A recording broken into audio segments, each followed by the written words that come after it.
Tom. Oh, we're afraid of Jeremy COVID things, so we don't want to go up with the regular people. I'm kidding, but it's good to see you. I'll be up here now talking with the people of space. Here's the thing. Hey, let's give it up for whoever this is. I'm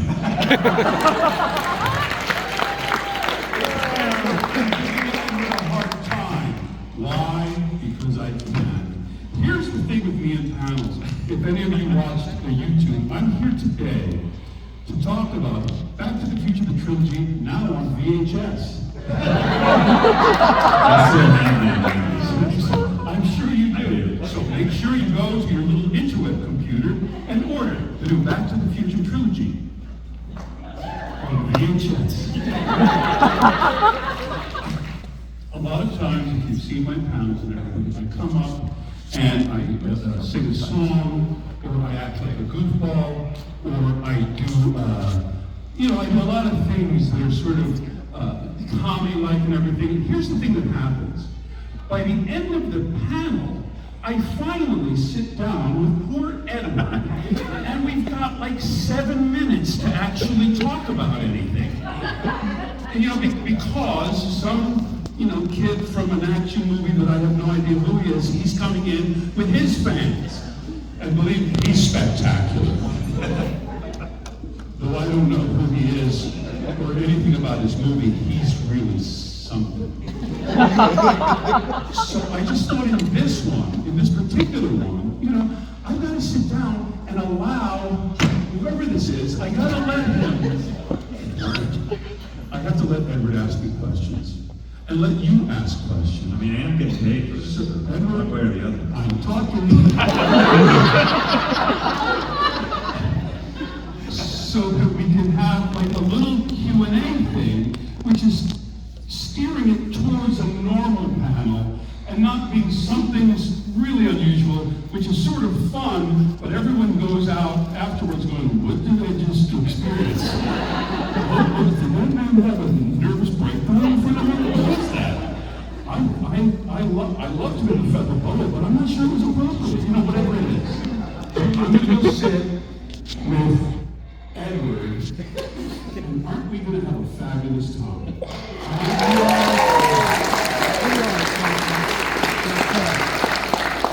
No rushing the stage.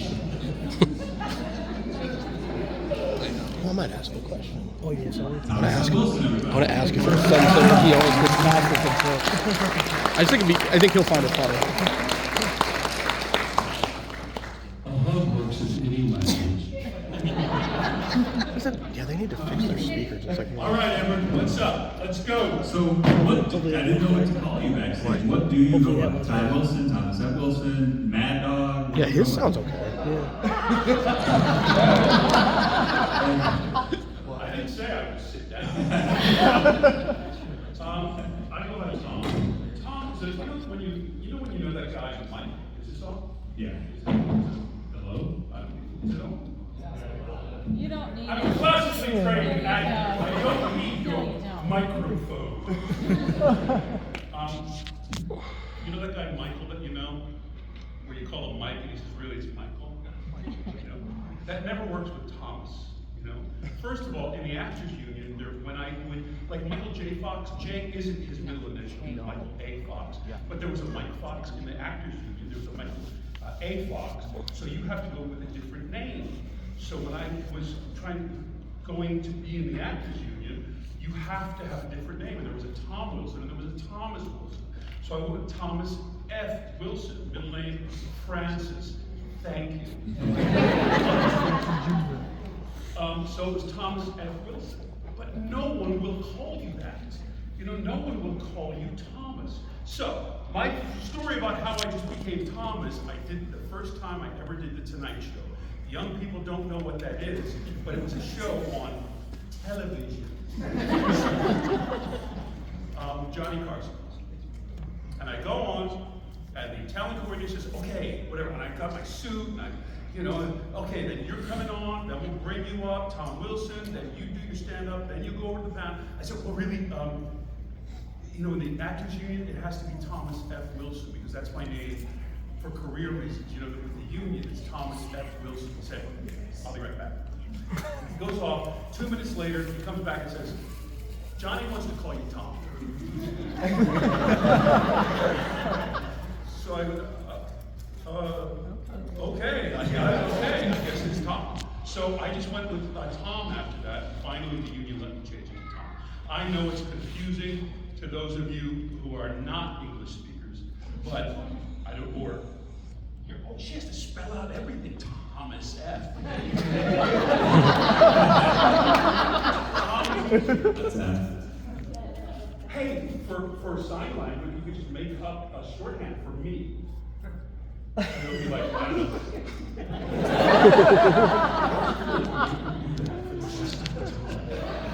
So when I have to go, because I'm talking about me.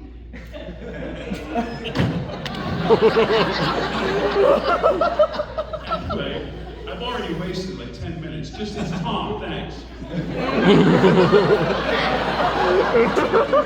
we know the answer. I have a great question. I really do. I've been wanting to know this for years. So this is my second one. Okay.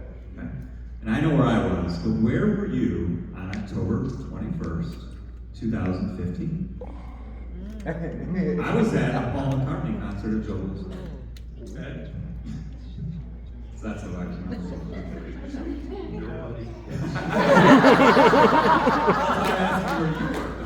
cares where I was at. I have to. I can't wait for the down. That's going to be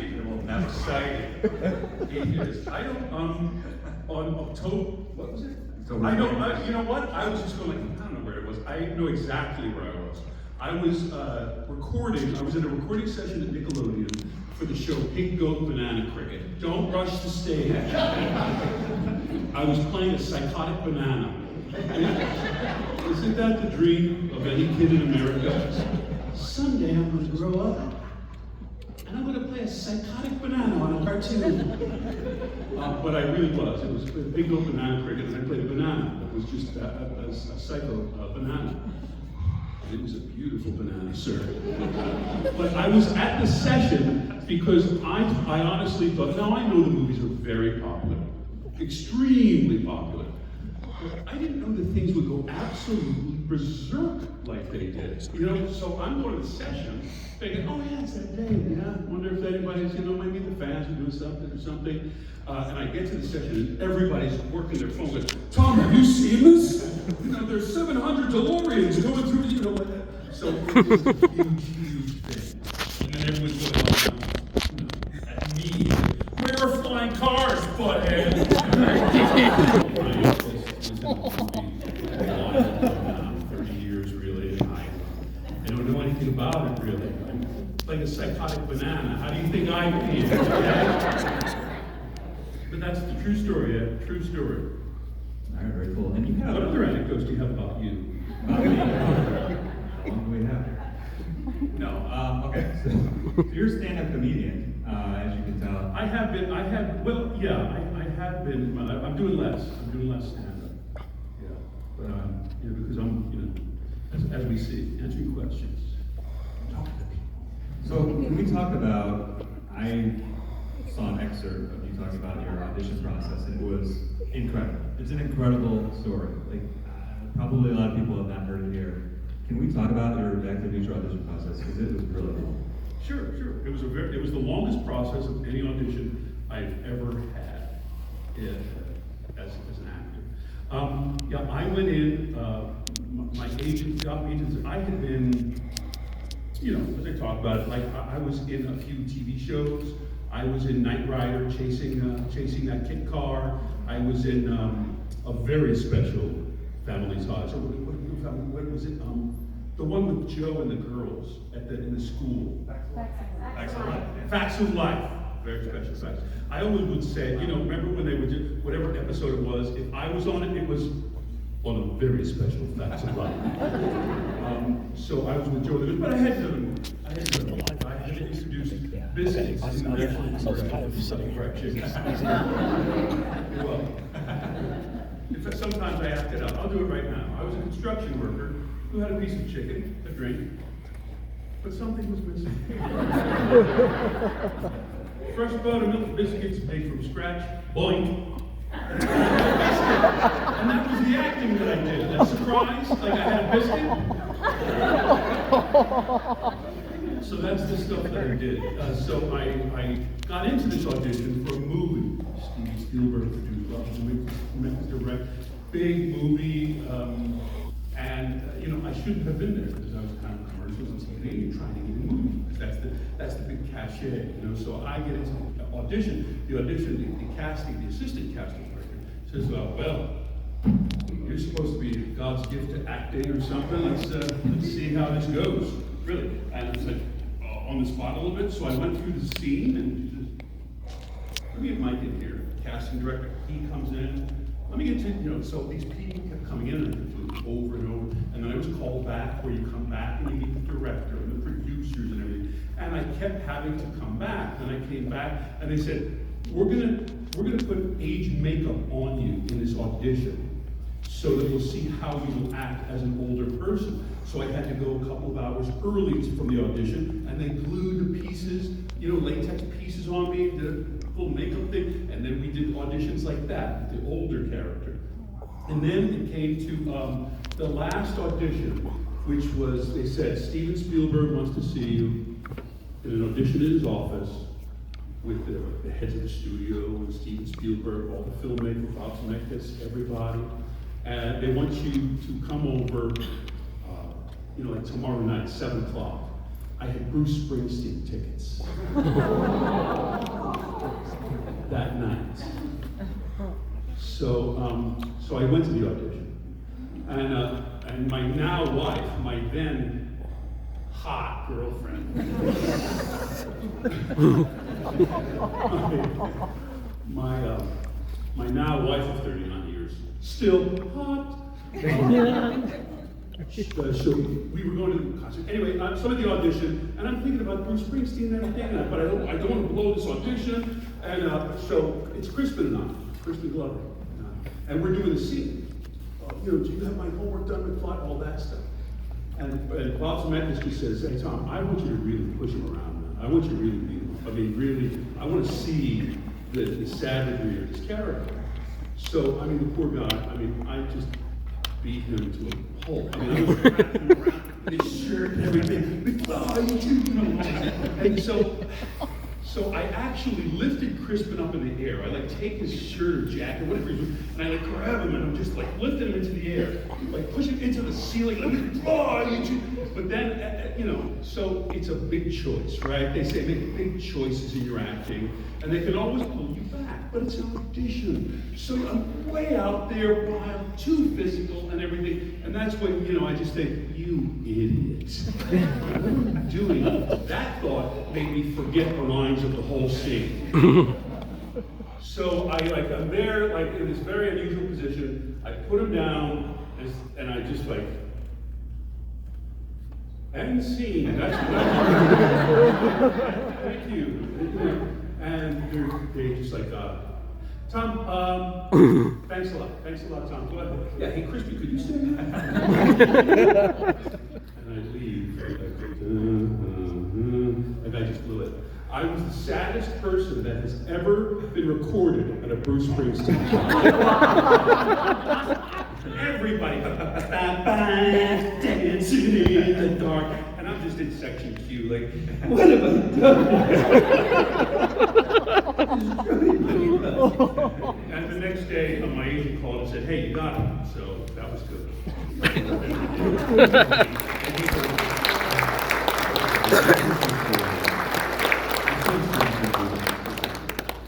Good concert. So what were you like in real life in high school? Obviously, Really like good in Hill looking. Valley. Very good. What was the real you? Particularly unusually charming. I had an impish quality. In school, I was not, I had asthma. So I was absent from school all the time. In 4 years of high school, I was absent literally half the time. I was in and out of the hospital all the time with pneumonia, with lung infections and all that. So I was a very sick kid.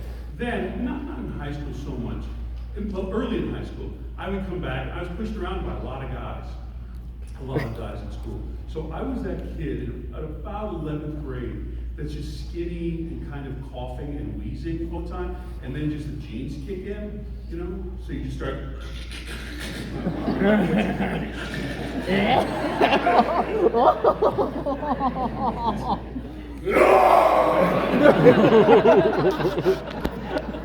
have power now! So I was kind of that guy. So, but really, I played the tuba in the band. I was on the debating team. So paint your own picture. My wife is the first girl I ever dated. Okay, I'm kidding. I wasn't like Ed. I mean, I got girls.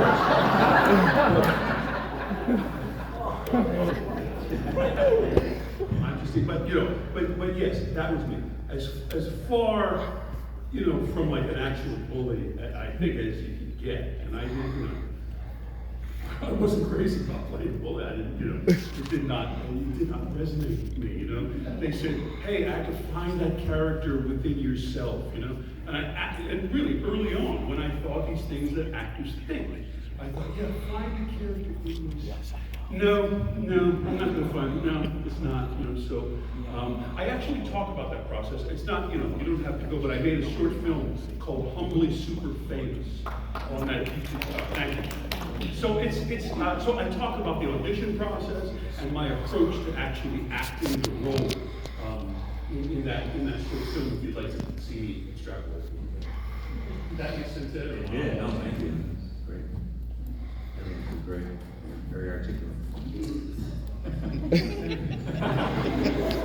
you, it's funny, I went to a museum in Chicago, and completely random, an actual Gray Sports Almanac, one of the pieces was there, one of the original set props was in this museum, random.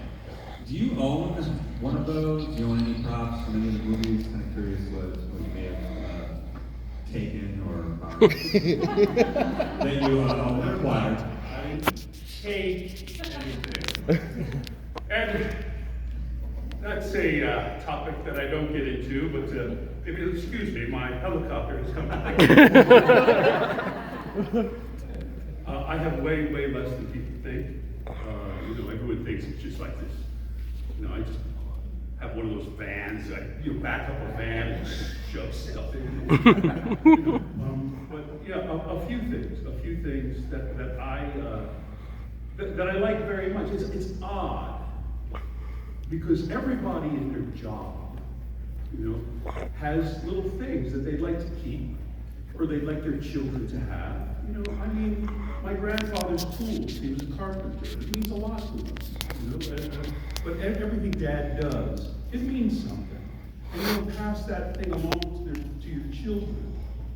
And I was talking to somebody who was interested in those things. And I said, I really don't have very much. But they said, honestly, Tom, it's something that you should insure because they're worth, such exorbitant amounts of money.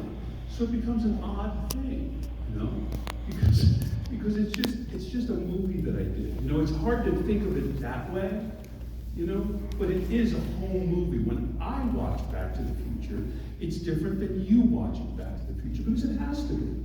Because I just remember that day that it was a pain. Remember that thing? The car wouldn't start, and I couldn't get into it, or I couldn't fit in the DeLorean, and Zemeckis is yelling at me like, Tom, you're stealing the car. I'm like, wow, I don't fit in the car. that kind of stuff. So those are my experiences with the movie. So when I have something like that, honestly, I don't think this jacket or whatever, the gray jacket, I think about all the memories from the jacket as you would from the experience that you have. And it's hard to think of it as, hey, this thing's worth a lot of money. I should sell it. by that harmonica I've always dreamt of. Right, Mark? That's right. So I have some stuff, but it is kind of weird.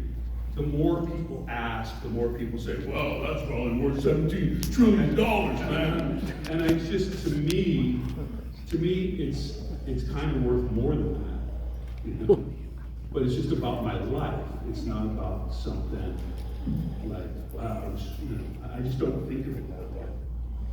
Until now. I didn't say salad. I was just Right. Does that make sense? My take on it, does it make sense? pretty good. Yeah, it's something that you just like, it's an important thing to me, but I know it's kind of weird.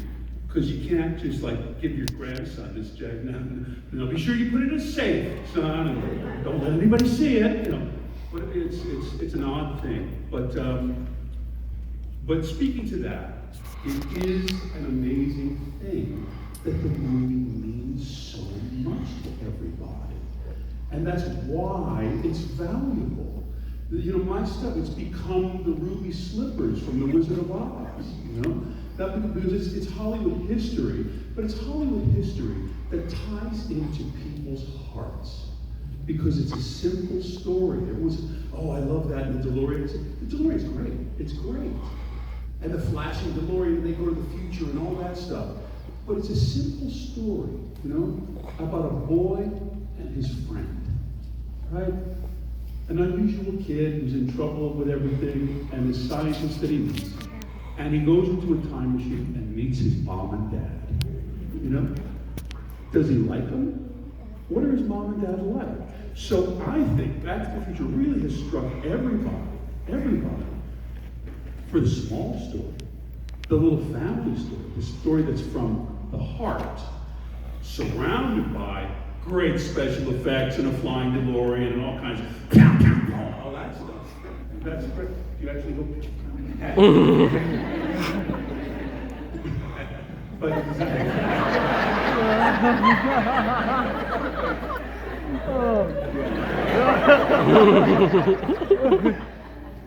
Have you ever owned or do you own a DeLorean?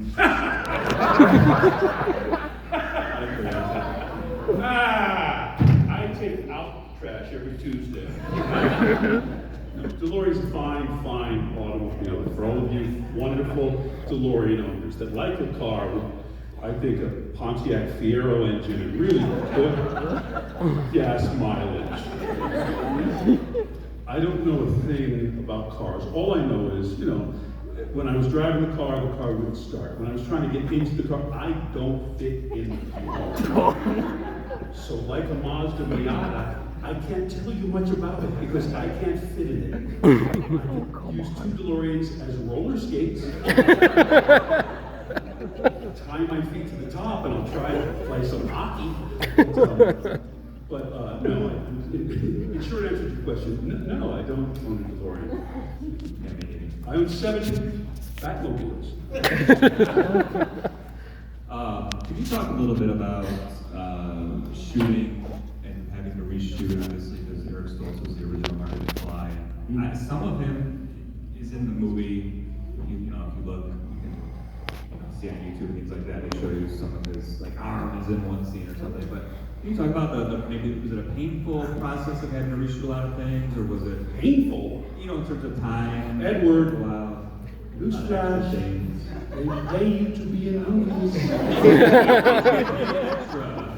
Not extra, but just went over time. So if we were scheduled to finish next week, and they say, well, we have news. We're not going to be finishing next week. We're going to bring in Michael J. Fox from this TV show, and we're going to film another, another month and a half. You know, I was a young actor. Oh, that's too bad.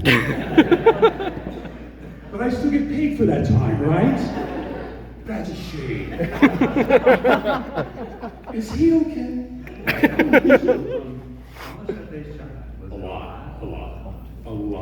So all I can say, I don't know exactly, but all I can say is we've shot so much that you were doing that thing where everyone would say, so do you have anything lined up after this? Like you were thinking about the finish line.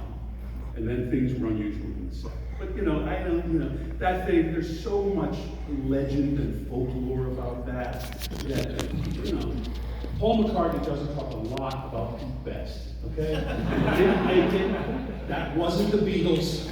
The Beatles are like what they are, and I talk about the band. I really care. Not funny, you bring up that name.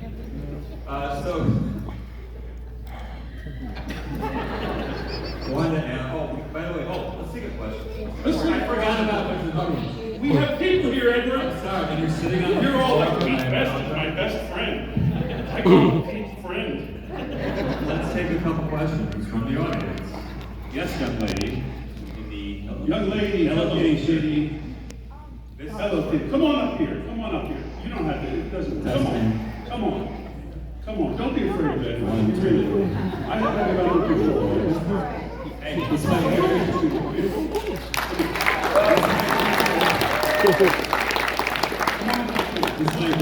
Hey, I was in line. Yeah, there's a line. Sorry. Okay, welcome to show business. Hannah, very nice to meet you, Hannah. Here's a microphone for Hannah. You have a question for me? Let's do it. Okay. Out of all the Back to the Future movies, which is your favorite character to play? Very good question. My favorite character to play. Do you like westerns? Yeah. Have you ever seen that? Like old-time western with horses and cattle and all kinds of stuff. And you're thinking, how do they shoot that? Well, they don't do that in Hollywood anymore because it's so expensive. You have to get all the cattle to ride through the city. You have to get horses and the food and a big western town. And it was so amazing that Back to the Future 3 made it a western in sort of modern times, like they used to do the western. So we had cattle there and horse. I had to learn horseback riding. Have you ever heard of John Wayne? In old movies, and he talks like this, Hannah. Good to see you, Hannah. You're looking good today. He's in these old movies, and I learned how to ride a horse from the guy that taught John Wayne how to ride a horse. That was a stuntman that worked for John Wayne in those old westerns. And I learned how to shoot a gun. You know how they draw guns fast in a gunfight? From one of the historic guys that, in all the movies, he shot the gun. And I learned how to rope. You know, gallop on a horse, and you have to spin the rope above the horse to catch something. And I learned that from cowboys and everything. So I'm from Philadelphia. Have you ever heard of that? I ride the subway there. They're not westerns. So it was very, very fun to play a cowboy. And you ever see a scene where the cowboy comes in, the gunfighter, and he comes into the saloon and he pushes the door, ching, ching, and he calls it, hey, I'm calling, and then the whole town, they move the tables and chairs and everything because everyone's afraid. I got to do that. So that was the most fun. What's your favorite movie of Back to the Future? Probably the second. The second? Get off stage. Why the second? You like the future stuff? Yeah, I like the future, but I also do And you know, in the second one, you know what? That means you're very smart. In Japan, the second one is by far the most popular because the second one is the most intricate timeline story. You know? Because in the middle, they have a time machine, right? So they have to sort of explain to the audience what's happening with alternate universes, with if you and I go back in time and change things, then what is that? This future is still working. Well, is that a new future? So I guess there are a split in time where one Hannah is here today and the other Hannah is actually building another future. I know. So the second one is a lot of thinking about that. Did I answer your question okay? No, I want you to teach you something, Hannah. You're in show business, that's because you see the stage? You see that? What do you think about all the people, huh? Is it exciting to be up here? Yeah. Okay. I want you to teach you something about show business, Hannah. Whenever you get on a stage, make sure that you get paid. Oh my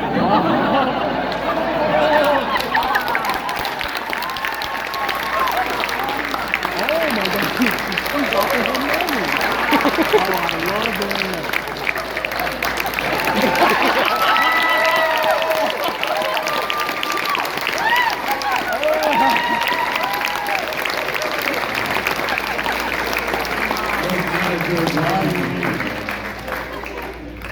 Very cool.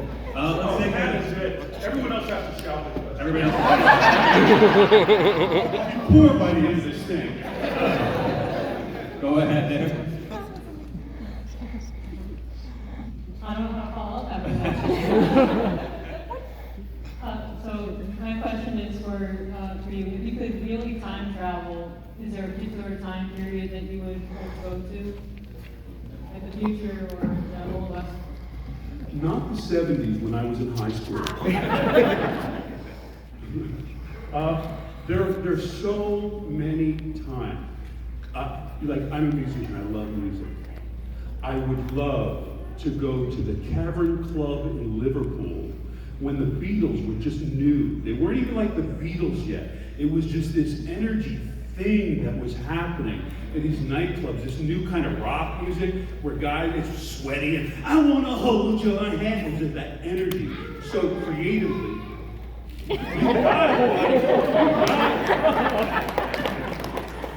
Nice.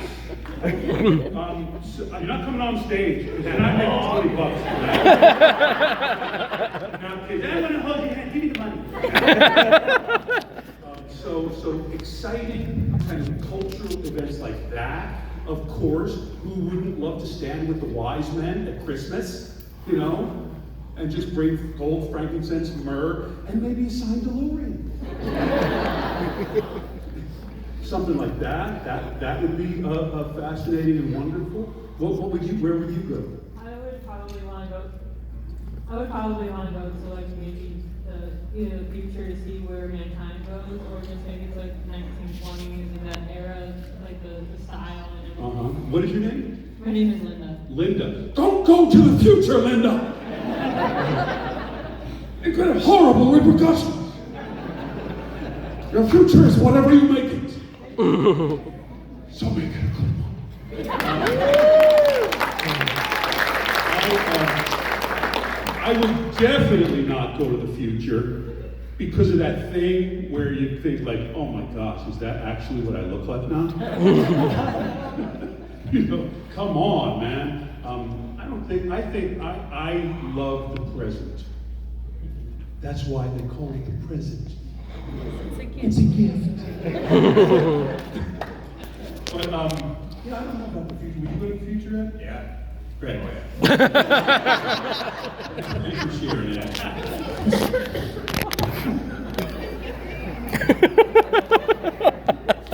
Oh, yeah. Things will work out for me, Tom. Unlike you, I look forward to it. But thank you for your question, Linda. I would go to the Tavern Club, or I would go back to school and just tell myself, look, do the math homework. Things are going to go better for you. Thanks, very good. And then I would tell myself, as I told myself in high school, I don't need math. Now, it turns out to be right, actually. You know, it's expensive, but you can hire guys to do the math for you. Go ahead. What's up, Tom? How you doing? What's your name? Garrett, remember me? Garrett. Yesterday. Yes, I still have a nervous tick from you. Good to see you again. Yes, good to see you. Hold on a minute. Biff, what are you doing here? So I'm sure you have a question. Yes. So yes, I am a huge Back to the Future fan. I love part 1, part 2, part 3. But part 2 with 2015 is amazing. Because you heard, you know, Hannah do it. You're like, oh. I know. But yes, so what does it look like working as Biff Tannen as a bully? But I know you really did not want to play the bully. But it's understandable. But hey, you were so terrific in those films. You were great. Thanks, buddy. Yeah, I said, like, look, like my mom didn't want me to play a bully in a movie because it's your mom, right? Your mom, like, why can't you, like, wear a nice, like, garment, like a prince? And when you come on the screen, it's like, la, la, la, something like that. You know, it's weird to wear that stuff, have a crew, you know, have the flat top, and every time you come on stage, the music goes, you don't think about that, but it's actually a thing. So, because of my experience with bullies, though, I had an insight into it from looking from the other direction at how they act, at what they do, and how in an even crueler way than being cruel, I think bullies have this aspect of them that think it's funny, you know? Which used to upset me a great deal, which is why we kind of hate bullies. Which is why all of us, even the most peaceful people, end up thinking, man, I wish I could just punch that guy right in the head. Because of that. Because not only are they mean, but they're enjoying it. It's funny. So that's why I came up with so many laughs, which is what drove people crazy, you know? Drove people crazy, that level. People still talk about, man, when you were Buford Mad Dog Town, you shoot, you kill the guy. He's on the ground, and you just laugh and take a bow to the entire town that's like horrified and like, hey. That's really a bad guy. So you had to balance a character like Biff or Buford Mad Dog. You had to balance the humor with actual evil. It had to, you can't play that really evil guy all the time, but it's sort of funny, goofy guy, bad guy, and then in the first movie, in the car with Lorraine, things suddenly go south and like, wait a minute. This guy's bad, you gotta stop him. And that's the impetus. I mean, I'm the guy who makes that scene, happen in the evil of it, but that forces the audience to say, George McFly, you gotta save her, right? Because George opens the door, and now we're in the movie. In my opinion, like I said, flying DeLorean and everything, all that stuff is great. But the core of the movie is, George, you gotta stop this. Right now. And that's, to me, the most powerful line in the movie is, no, Biff, you leave her alone. And that's, oh my gosh, something, I get out of the car, all that stuff happens. Man, that is the core of the heart of the movie where everyone's on the edge of their seat. And then, yes, of course, the kid has to get in the car and go back and do all this stuff. But that's to me. Does that make sense? Are there any ad-lib moments that stand out that made the final cut in the movie? That you can think of? Well, they would happen in rehearsals. It was a different word. It was a worse word. It was sort of a more vulgar word. So I said, wouldn't it be funnier if you made mistakes? If you called people like a butthead? So I came up with that. Before Beavis and Butthead, I'm the one that said, just call him like a butthead. All these Biff-isms that like he would get things wrong. Why don't you make like a tree and get out of here? I'm gonna hunt you down and shoot you like a duck. That's his dog. No, it's a dog, whatever. So all of those things were out of improvisations and rehearsals and everything. In the makeup test for the old makeup, it was McFly, and I just said, what's McFly? What are you, an Irish bug? Huh? Is your grandfather a praying mantis? Whatever. The next, in a couple of days, I see the new script comes in, and it's in the script. Flying Irish bug. So those kinds of things. But in a movie, I do these. I work with Paul Feig, like The Heat. Paul is totally, Freaks and Geeks. Freaks and Geeks, The Heat. So Paul is definitely like improvised hero. To make it funny. If it was a funny thing to say, just say it. So we would do that with Melissa and Sandy Bullock. So there was a lot of improv in some places, but in a movie like Back to the Future, especially back in olden times when we shot on film, kids with the computers, but on film, once the camera was rolling with film was very expensive.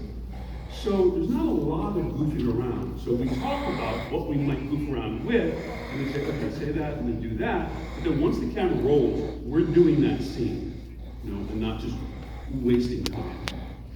Does that make sense? Yes, sir. Thank you. I hate to be the bad guy, but we are down to about 3 minutes. Okay, let's take a couple more questions. Who's next in this room? Because I'd like to see him clear me out of here. All right, so my question, kind of what the last guy was talking about. I know you had some. Where do you go? Oh. 3 minutes! Oh, I'm such a big fan. Get out! Oh, I love you, Tim. Come on, get the bags. Come on, let's go. I got the attention. Let's get out of here. So I know you had some minor roles in SpongeBob as more kind of like. Minor. Well, they were more like jerk. Minor. Yeah. Well, anyway, more like the. Reg the bouncer. Yeah. Salty Spittoon. Yes. Huh? But anyway. Welcome to the Salty Spittoon. Yeah. So I guess I was curious, like. Strangler, minor. Oh yeah. No, but I would. The cowboy. Oh yeah, that's mine. Victor, bartender at the Tub. All homegrown babies will be beaten senseless by every able-bodied patron in the bar. Yeah. All right, ask your question. So no, I was just kind of curious if you kind of Think about all my minor if you kind of created a trope for yourself of being like the the jerk type character, if that's your like if that's like when you went to do SpongeBob, where you're like, what if I just act like Biff Tannen but animated, that type of thing. I don't think that my voice that I use in SpongeBob for any of the characters could be compared to any of the Back to the Future movies. If you're a large person in Hollywood, I'm 6'3", and I weigh at least like 180. If you're a big guy like myself, I'm not going to play the ballerinas. I'm not going to play. I'm not going to be in the movie with the tuxedos dancing with Ginger Rogers.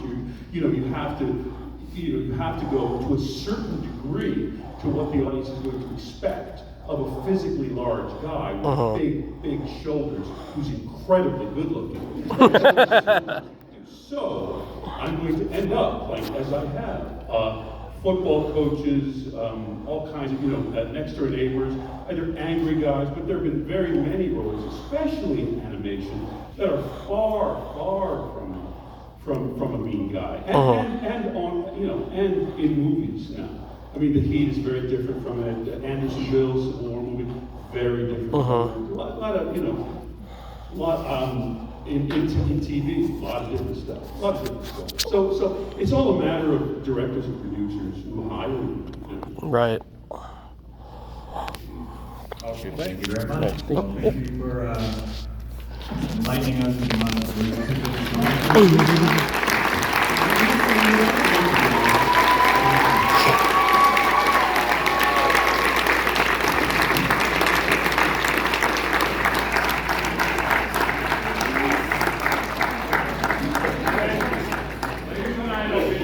Chick-fil-A, and I can answer questions.